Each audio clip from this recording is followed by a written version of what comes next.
You ask Tiger to solve. This deals with linear equations with one unknown.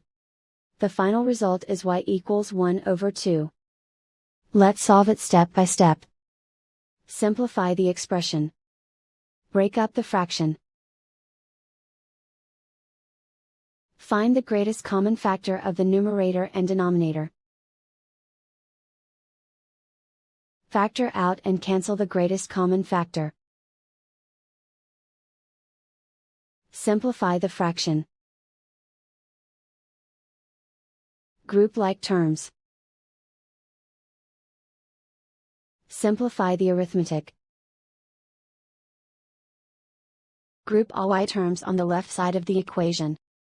Add 3y to both sides. Simplify the arithmetic. Group like terms. Simplify the arithmetic. Isolate the y. Divide both sides by 6. Simplify the fraction.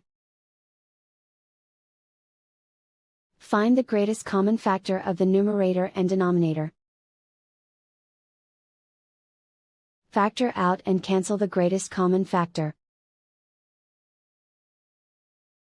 And so the final result is y equals 1 over 2.